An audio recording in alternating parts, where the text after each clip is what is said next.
Alright, ladies and gentlemen, I hope you're all doing well, and welcome to this community showdown. It's going to be the menacing platypus here with the Demons of Chaos facing off against the High Elves, who are going to be helmed by Stingers here on Ostucci Castle. Now, this has got to be one of the weirdest builds I've seen in quite some time, so let's break it down and see if we can figure out what's going on. So there is going to be Grand Vomitus, the Prince of Buboes, and honestly not a terrible lord, almost 10,000 HP, bonus for infantry, poison. Pretty tanky, does have 60 armor, and also does have the incredibly powerful passive Children of Nurgle. So every time he casts a spell, it is going to be healing the entire army of Cornate Demons and Tzeentch Demons for 1% of their HP, and 1% of, 7,000 isn't bad at all. So he is going to be coming in with what appears to be Fleshy and Stream of Corruption. So it doesn't look like the build is going to be focused around spamming cheap spells to buff your entire army.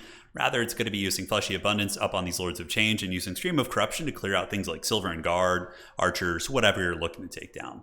On top of that, we got Bloodletters. And Bloodletters are absolutely amazing against High Elf Infantry if they can get into combat without either being shot to pieces with arrows, nuked by magic, or run down by cavalry. So if you can find a way to mitigate your opponent's shooting and allow the Bloodletters to close the distance unimpeded, yeah, they can do a ton of work, but otherwise they can get melted pretty badly and really pay the troll toll. So that is going to be it for the Demons of Chaos army. We do have the Bloodletters, the double Lords of Change. Yeah, that's right, up in the sky. So these guys do have two bound spells of Pink Fire and Blue Fire, both of which are pretty good spells. And honestly, they're not terrible fighters and can be pretty elusive with their regenerating shields. So that is going to be double chickens up in the sky, Nurglings in the bushes to play objectives, and a big legion of the unholy Bloodletters. Now, looking over here at Stingers, Stinger's going to be rocking it hard with the Archmage of Life. Archmage going to be spamming cheap spells to buff up the entire army. So you can see how there's a bit of a trend in the meta for spamming just cheap spells with these healing passives and just getting tons of value across your entire army. So it's going to be Spearmen and Silver and Guard with Talons of Torquelada, as well as basic archers and more Spearmen on the side. Classic High Elf army, of course, spears and bows. Not too much to get crazy about here.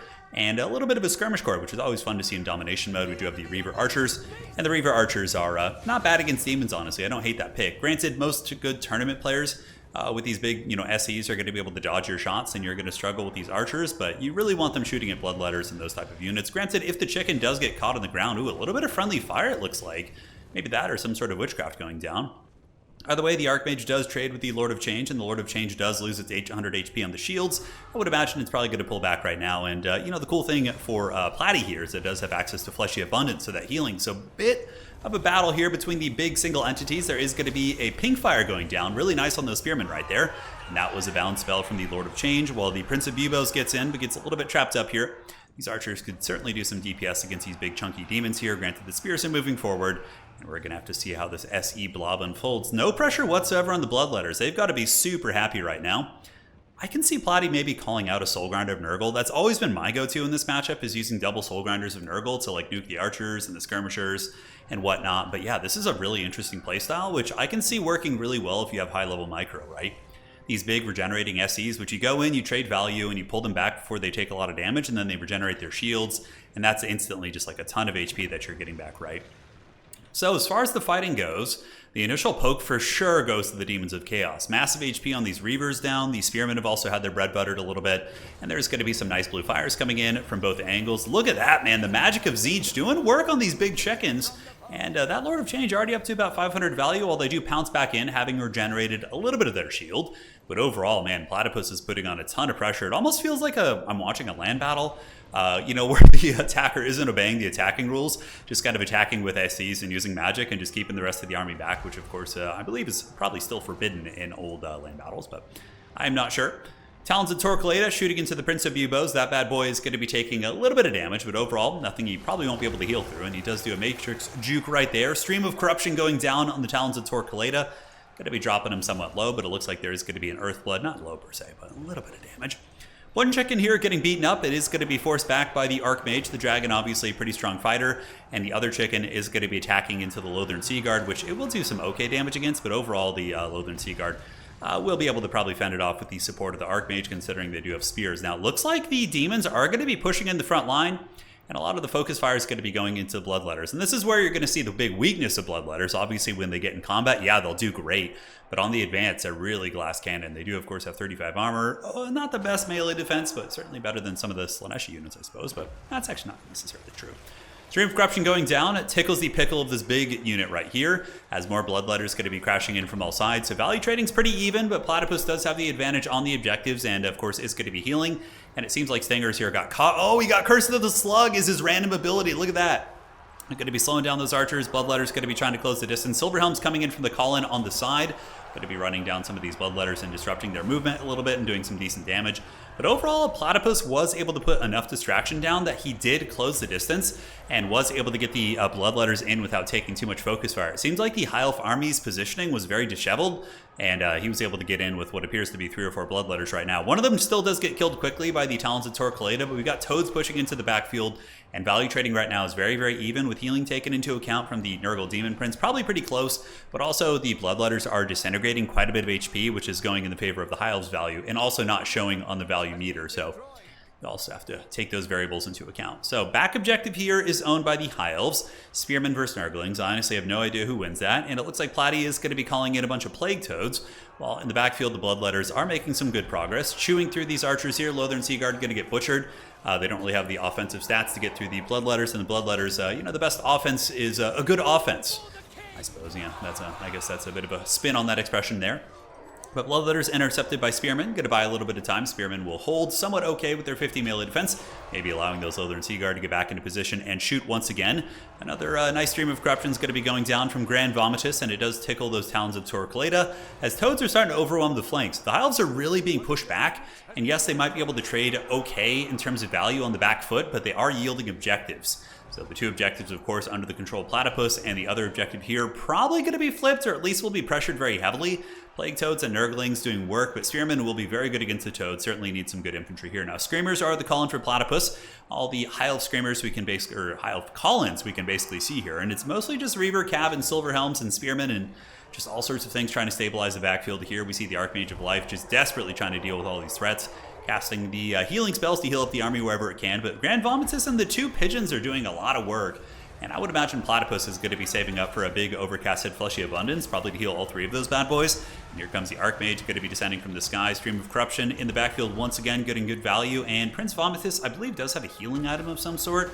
Is that one on the Nurgle roster when you're playing the Nurgle Demon Prince? I think it might be a different item that I'm thinking of, but as far as the objectives go, Objective 1 owned by Demons of Chaos, Objective 2 owned by Demons of Chaos as well, and the third point looks like it is heavily contested, and the Demons might be able to actually rip this one, which would be really brutal. That would, you know, that 3 victory tickets per second get increased incredibly swiftly, so you've got to watch out for that as they continue going, and the Demons of Chaos do flip that objective, and probably going to be calling in some reinforcements here. Looks like it's mostly Screamers to deal with all the different cavalry units, which isn't bad.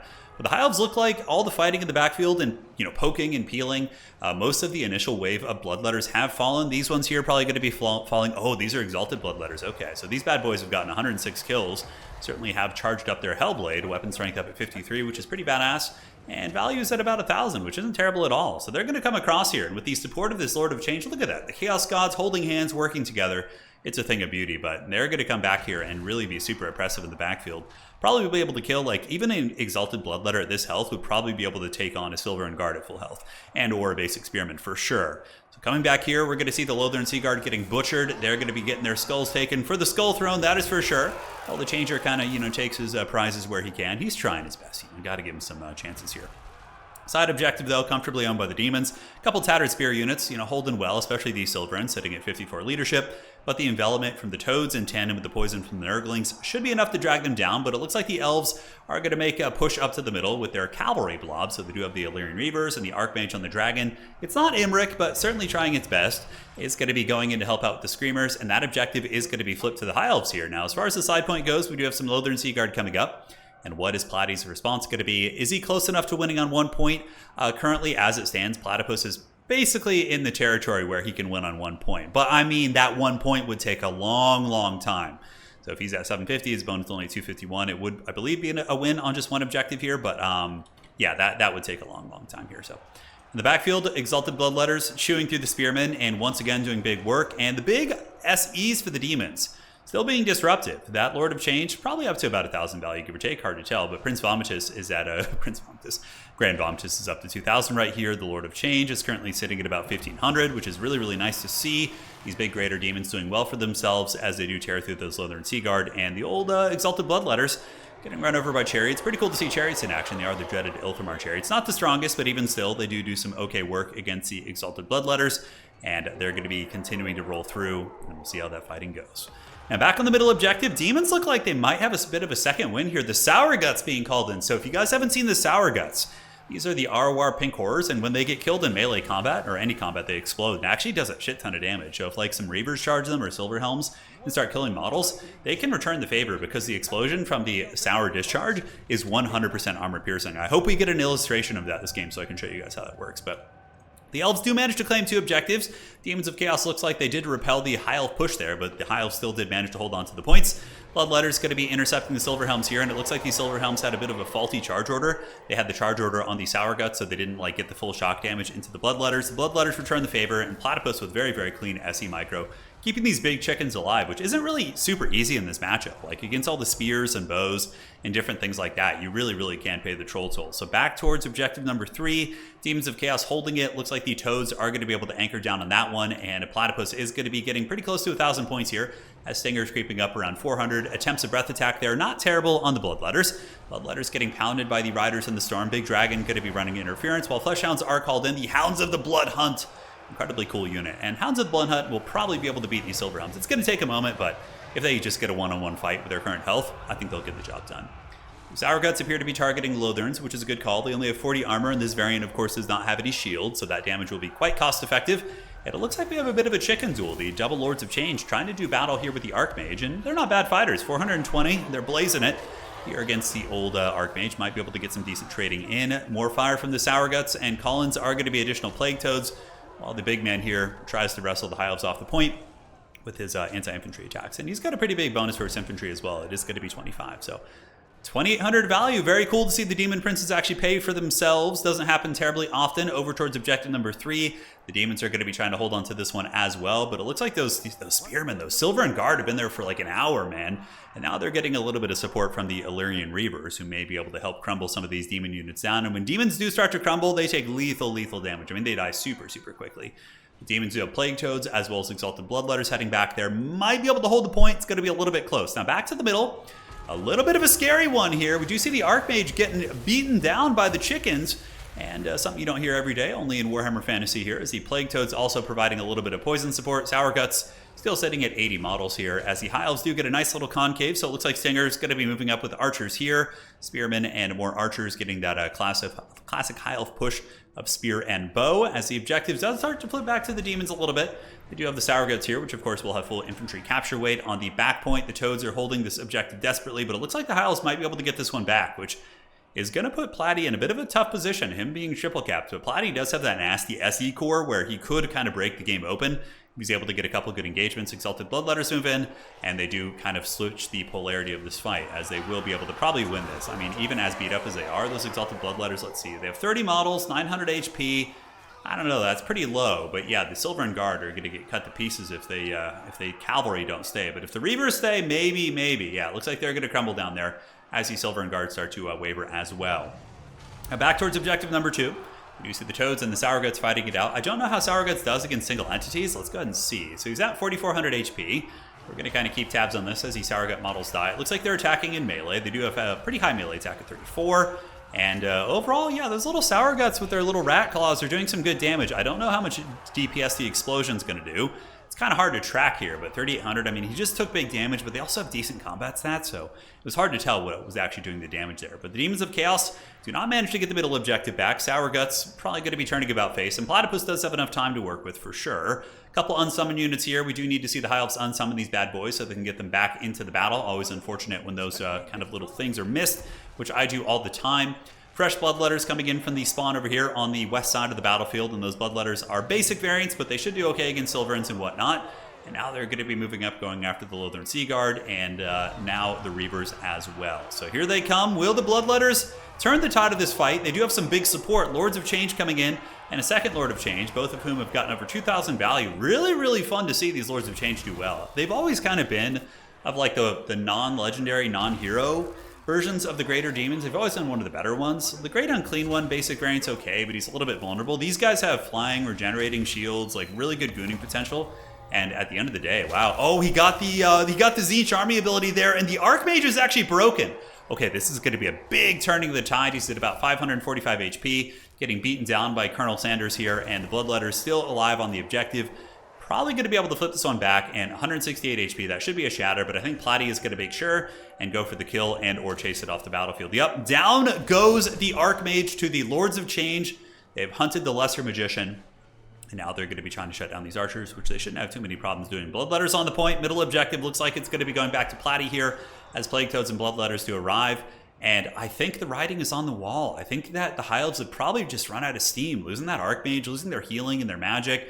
Platypus is now up in value, or at least even in value, and with his healing, it's probably pretty close. Both of them were healing, so I would imagine the value trading is close. We also have to remember the Tzeentchian shields are perpetual value. There's a lot of scary stuff there. So shot cap charge coming in. I do like this on the Silver Helms. You know, break these Bloodletters off the objective and maybe hold it, but at this point, he pretty much realizes it's over. As the middle is taken, the far side's going to be taken, and this one is still being contested. So GG, well played. That was a really cool Demons of Chaos build. Now, this is like one of those things, like, don't try it at home, kids, because Platypus is a really, really good player. He was able to pull that off, but that was super micro-intensive and took a ton of effort. Not an easy build to play, for sure, but he made it work. And it's funny, like, every season on Total Tavern starts, everybody shits on the Demons of Chaos, and then there's like a bit of a hipster movement to bring them back, and then they start climbing up and winning tournaments. It's the weirdest thing. I don't know. Demons of Chaos may be the biggest hipster faction, for sure. Very cool, though. That was fun. All right, so taking a look. High Elves. Yeah, they kind of got stuffed back. They gave up a lot of time on the objectives, and obviously the straw that broke their back was losing that Archmage there at the end. So, yeah, GG, well played. Really fun match. Hopefully you guys enjoyed that one. Shout out to Platy. If you haven't seen him, check out his YouTube channel. I believe it is Menacing Platypus. And that is going to be it for tonight. Cheers.